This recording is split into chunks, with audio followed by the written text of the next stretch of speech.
Welcome to this edition of Bury Your Bookie. I'm Jeff DeForest. Very happy as always to be joined on these Thursdays by the great Mike Jones. And well, we know this. I mean, it's often been discussed. I think everybody would tell you the same thing, that there is a danger in betting parlays.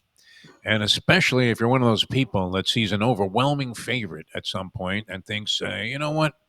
Let me just throw in the Dodgers. They're 3-1 favorites to win against the Rockies. I'll just throw them in and add a little piece of change to the parlay overall. And then that turns out to be the one game you lose. And the guy's coming after you with his phone going, "You see that? Can you believe that? The Rockies beat the Dodgers." And you owe, I mean, look, you just have to attribute it to your own sense of self sabotage because you know those are going to be losing situations. Well, we dropped one yesterday when we gave you the Yankees and the Mets and said, well, the Mets, overwhelming favorite. You would never bet this game, but just let's put it in as a parlay. Yankees continue their home run barrage as we expected against the Rays. They win, although it got a little dicey there after they got a guy throwing a perfecto for 6 innings. And it just shows you how difficult it is to come up with winners, one, much less Right. combining it into two and three for you to cash your ticket. We welcome Mike into the program.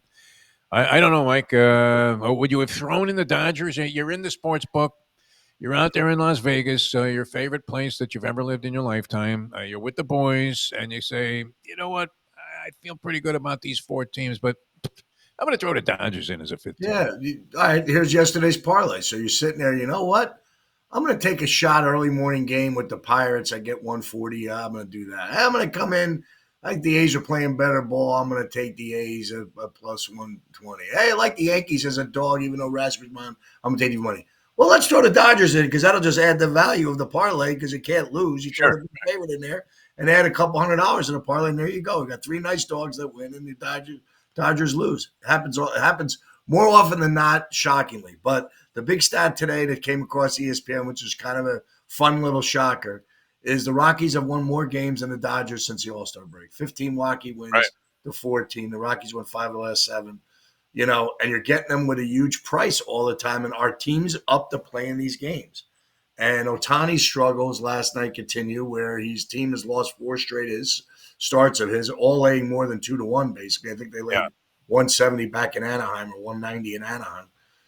So you're really getting value when you go against the Dodgers. And today you have a very good chance because Otani takes a line drive off the leg and was taken out of the game as a hitter last night that he won't play. Mookie Betts sat last night. I don't know if that's an injury or just a day off. But they're one game over the Padres in the lead, so they're not going to lose any wild card. They would be the 3rd seed, which means they'd play in the first round, so they may be fighting to get a bye in the first round.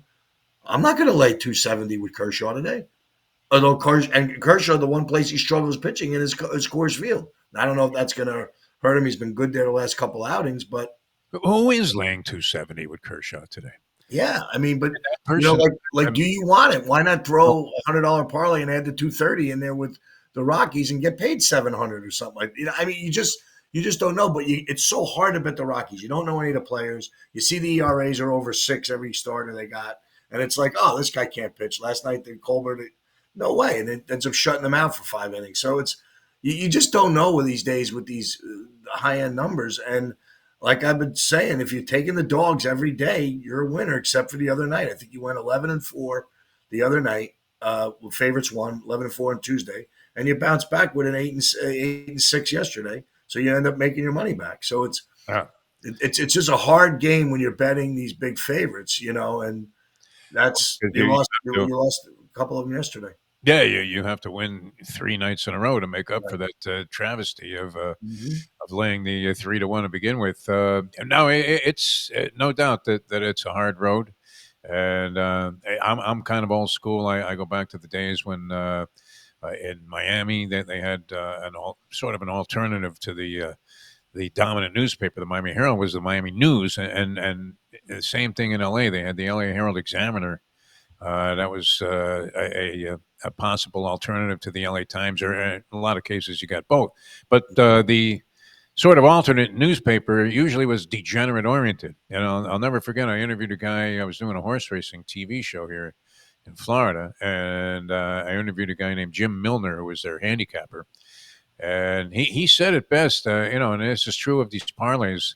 When you start playing exactas and trifectas at the horses, You're squaring and cubing the luck factor, and that's what you're doing. When Yeah. you start adding in one more team, thinking that, well, this team's such a cinch, I'm going to add a few bucks to the ticket if I win, and this is the last game on earth that I'm ever worried about. So, yeah, it was a burial yesterday. Interesting stuff coming up today, also, because we have a couple of NFL games there, Mike Jones.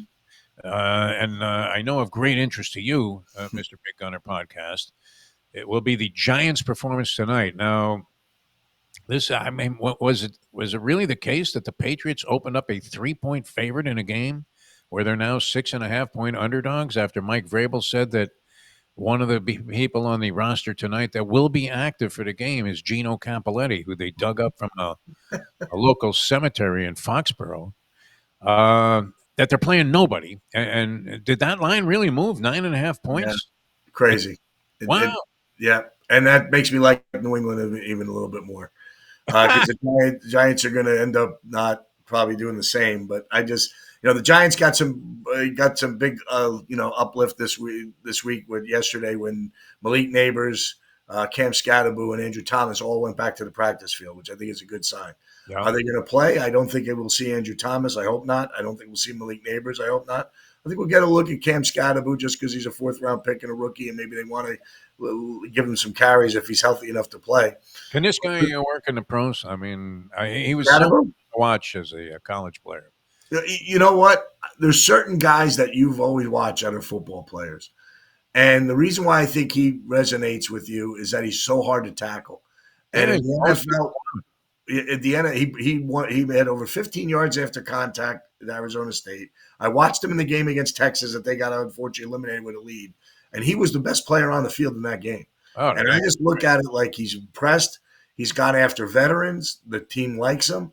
I think there's intangibles with this kid and his football, mentality to say I can produce. And I think short yardage backs are really one that the Eagles have perfected the sneak, the quarterback sneak with the push tush.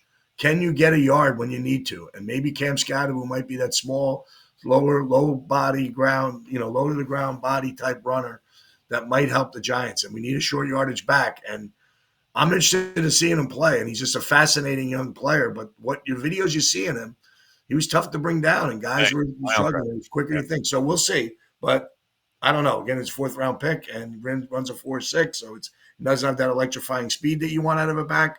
But if you can get 20 before you go down, I'll take it all day long. So that's the way I look at it. I loved the way he ran in college. That was great. Yeah. I was happy to see that he was getting some accolades there with the Giants, who and you'll I should, if I could figure out a way to do this, being technically challenged, I would forward you this article today, a complete blowjob of Jackson Dart by Steve Serby in the New York Post.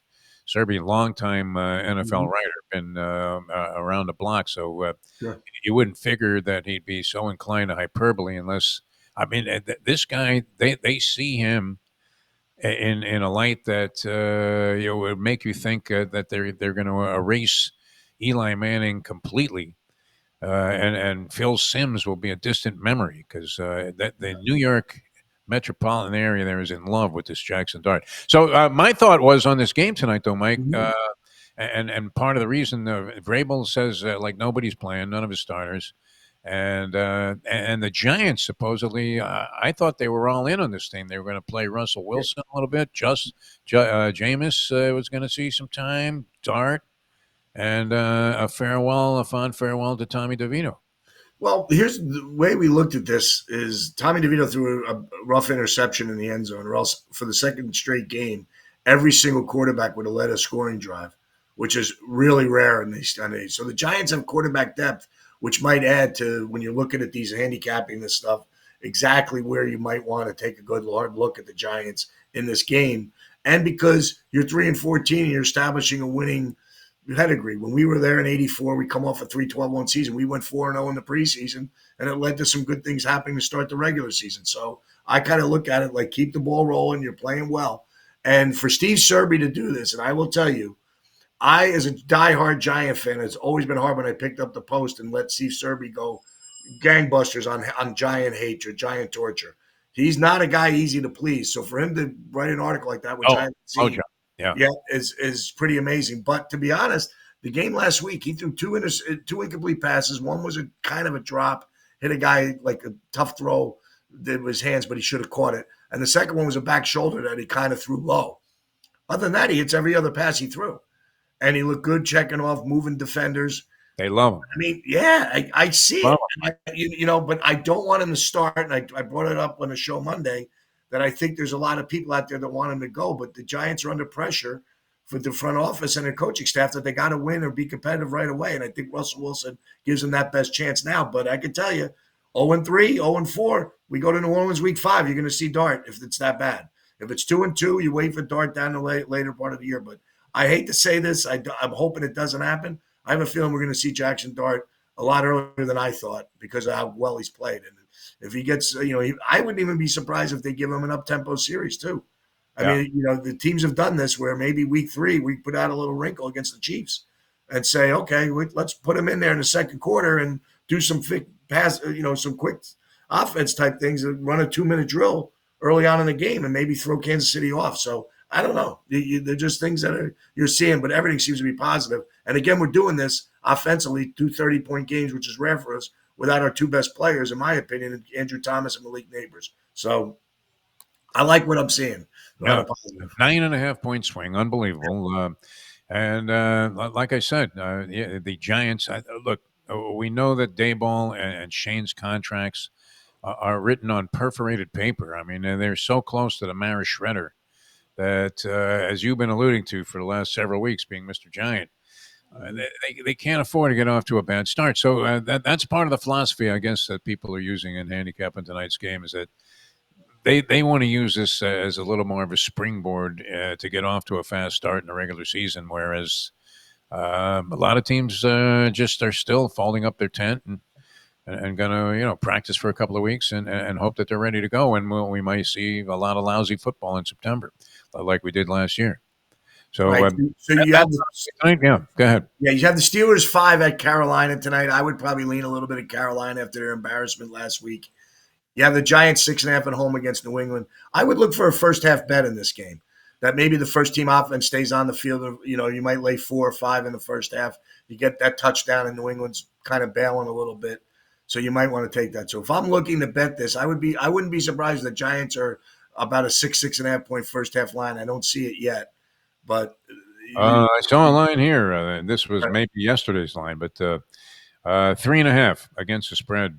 Giants favorite 3.5, and this same handicapper is recommending that you take the Giants in the first quarter at minus 230 on the money line. Right. Under the auspices of it's going to be Russell Wilson out there against a bunch of Screaminis.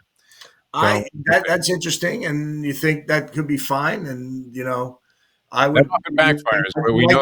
I'd like to have 30 minutes, not 15, on that bet. I don't want to lay 230 on a 15-minute bet. If the Patriots get that score first, God forbid, then all of a sudden you're kind of they run back the kickoff on some fluke play, which they've done already this year in the first game, like a fool. Yep. So I kind of like to look at the first half, see that first half line. I'm going to try to find you one while I'm navigating here, but it's very, very interesting. I think to see how these games materialize, and these first half bets have been different lines. I think some teams I think the game Sunday, Chicago was 3 in the first half and 2.5 in the game. They won kind of going away, so it wasn't it wasn't anything. But yeah, you're not seeing any lines put up here yet on these games today.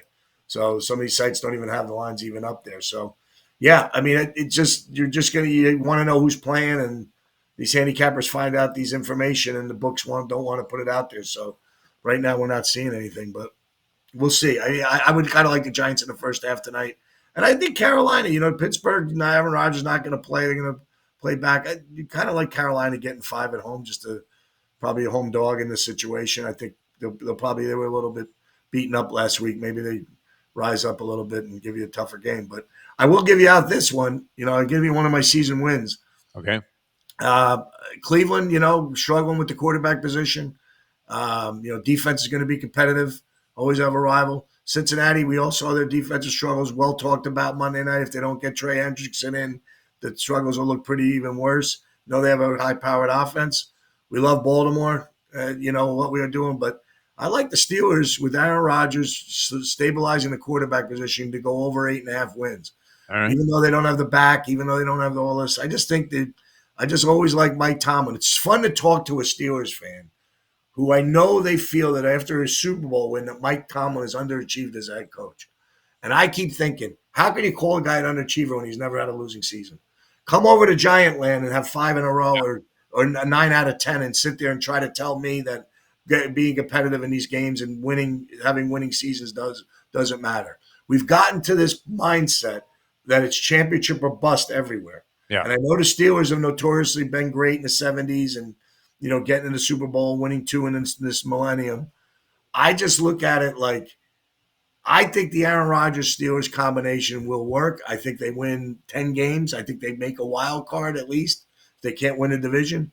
And I think you see that. I think you're going to see that, the Bengals score. I mean, tremendous stat coming out that I think there was only 7 games in the last 20 years that teams scored over 33 points lost. And the Bengals had 4 of them last year where they scored over 33 points and lost the game. Yeah. Like just some wild stats. And if Cincinnati doesn't figure out their defense, and will they? So you're going to have shootouts. Hendrickson also before the season gets underway. Yeah. I mean, still in an impasse. And, the speculation was they would trade him. So can they afford to do that? I mean, their defense was already beyond suspect. And let me throw this one out at you too, Jeff, as a stat. Last year, Aaron Rodgers, everybody complained about him. He wasn't a fit for the Jets, but he threw 28 touchdowns and 11 interceptions. He was good. Yeah. And he had 4 leads in the fourth quarter where the defense blew. So if you had that, it flips their season where they win 9 to 10 games and now they compete for a wild card. So I look at Pittsburgh, a much more stable situation over there from a franchise standpoint, a defensive standpoint, got players. If Aaron Rodgers doesn't fall into this trap of rushing the ball, making poor throws, throwing bad picks, which he's done, maybe he's in a better situation in Pittsburgh, and he likes Mike Tomlin, has a lot of respect for him. It's not like going into the Jet situation. I like my chances with Pittsburgh to win 9 games. Excellent logic here. All right, one more thing. We'll get into some picks here tonight. We have the Red Sox and the Yankees, of course, Giant series taking place. 4-game set that gets underway tonight, Yankee Stadium. Half game apart. No, 1 game apart, I guess, in the wild card, with the Yankees holding a 1-game edge over the Red Sox, who have a half game on Seattle, who currently is in the position of the final wild card spot there in the American League. All right, we often talk about this. Our hometown team, of course, is the Miami Hurricanes in football. Sure. I don't know if you're a Hurricane fan. I was associated with the program for many I years. follow. Naturally have a little place in my heart for the Hurricanes. But how bad of a coach are you when you start to factor in very tangible ways into handicapping equations as being a loser? All right, or as being a detriment to your team's chances of winning. And that we've been talking about this with Mario Cristobal. So I'm reading this article from BetSmart by a guy named Michael LaBeouf. And he's talking about what if the ACC is not going to be a Clemson cakewalk? All right, Clemson is, I think, like just 2-1 to go undefeated in their conference play this year. They don't play Miami head-to-head. But when he got to Miami and he was talking about the Cristobal factor, he worked it into his handicapping equation, saying Miami's the only team in the ACC with the talent to stand up to Clemson on paper. But Cristobal has snatched defeat from the jaws of victory so many times in his career that it's impossible to trust this guy. How bad of a coach do you have to be where that is not even something that you could argue with? That you're sitting there saying to yourself, of course you have to use in your equation, whatever handicapping formula you're coming up with, you have to sprinkle in the Cristobal factor that this guy is a fucking bonehead when it comes to in-game strategies. Well, I go back to the most amazing game that I probably watched in the Georgia Tech game last year. The one thing that happens in a turnover situation, in a situation like that, where the game is basically, if you're on the sidelines as a player, assistant coach, or whatever, you're looking up, going, "Oh, all you got to do is take a knee." But yet the coach says, "No." It's on page 1 of the playbook, right? But what happened, and his explanation was fascinating after that game. I said, "I got to see this," because I had turned it off, and then turned it back to see Georgia Tech was winning. I'm like, "What happened?" I rewound it, found the later date, and I said, "What went on there?" Sure. And I saw him that he basically, I said, wait a minute, he could have ran out the clock. And he ran Exactly. plays, but yet he justified it saying, well, we were getting some success in the running game. I wanted to push this and get some more reps for like guys. And I'm like, wow, that's fascinating logic, illogic that he really said that he Get more justified reps it for in his them. mind what he was trying to do. Hey, we shouldn't have fumbled, he's saying. Yeah. You're right.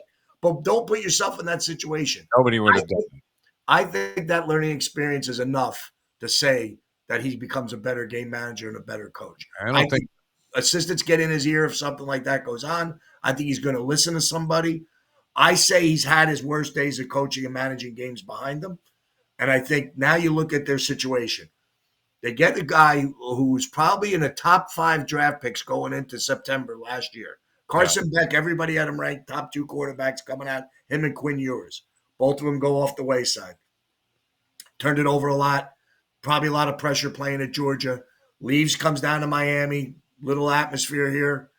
I think he plays well, and he's got the talent to do so, and has proven it. I think Miami's in a good situation, and where all of a sudden is all this love for Clemson? I love Kublek, a quarterback. I think he's going to be one of these guys that makes it in the NFL, a Jackson Dart similar type player.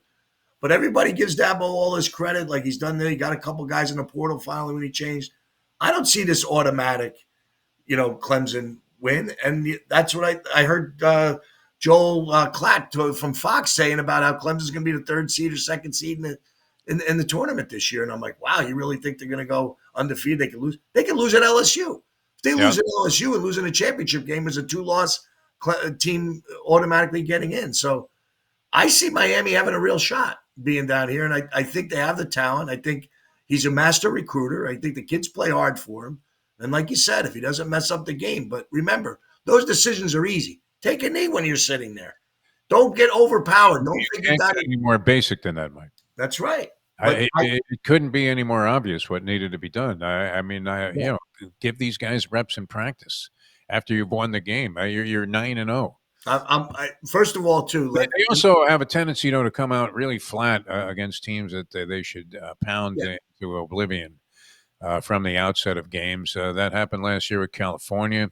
They're hopelessly down 30 points. They were very sloppy coming out against an even lesser opponent in South Florida.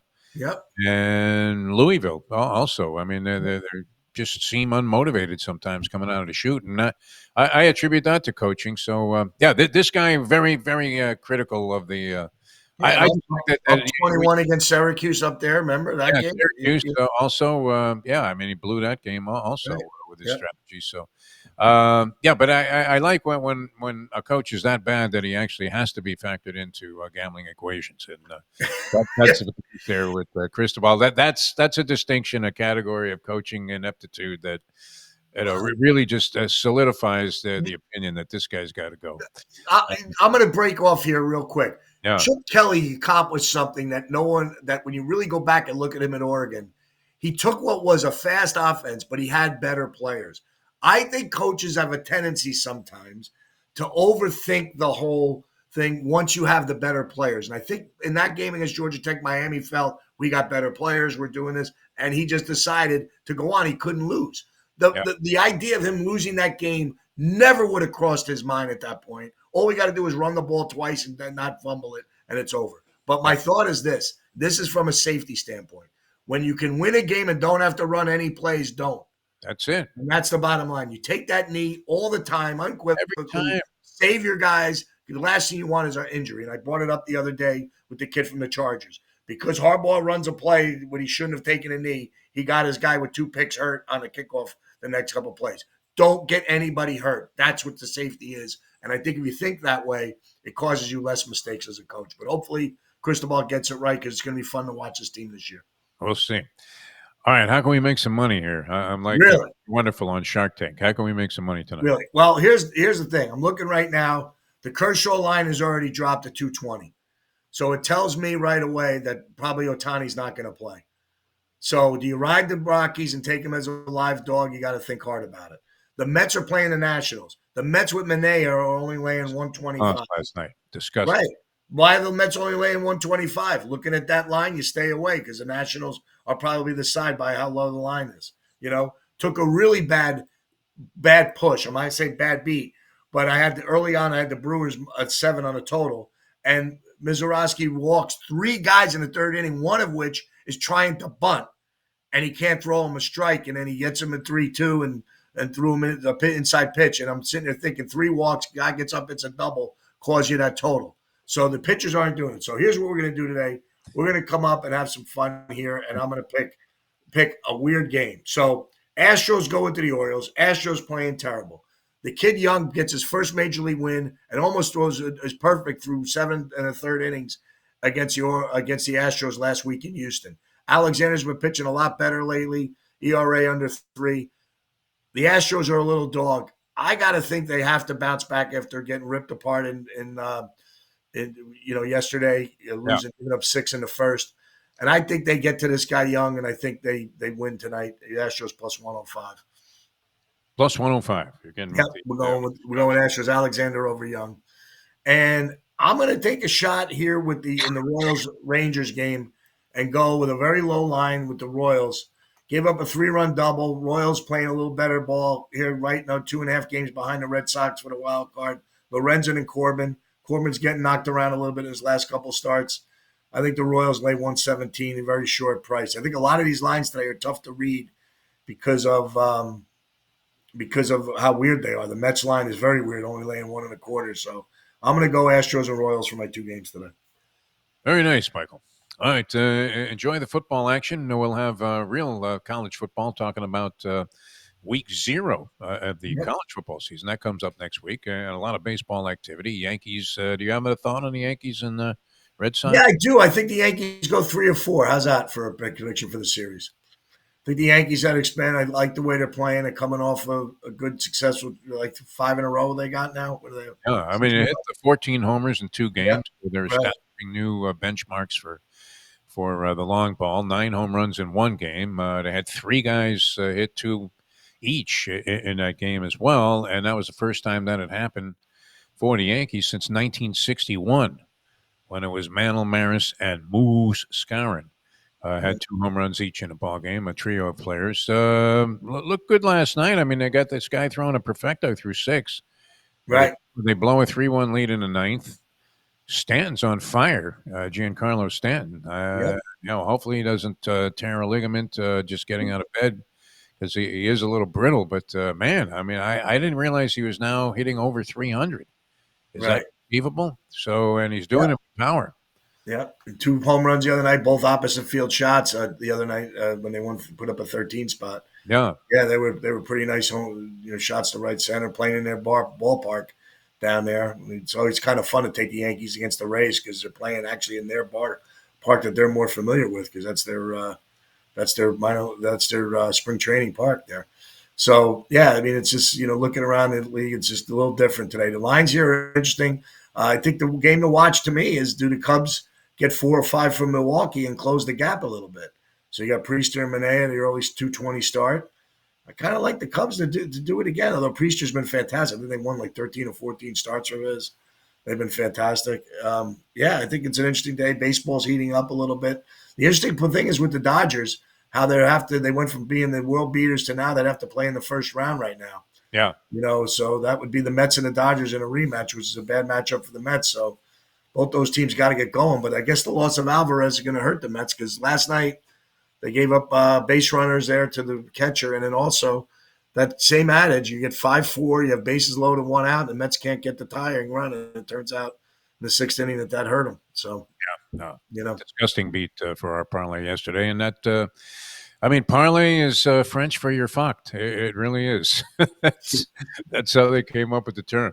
All right, Michael, always a pleasure, my friend. Thanks so much. You enjoy the evening here. A lot of activity. Your G-Man will be in action. I know you'll be glued to a set, and no doubt there'll be many text messages coming from Mike Jones saying, can you believe these guys?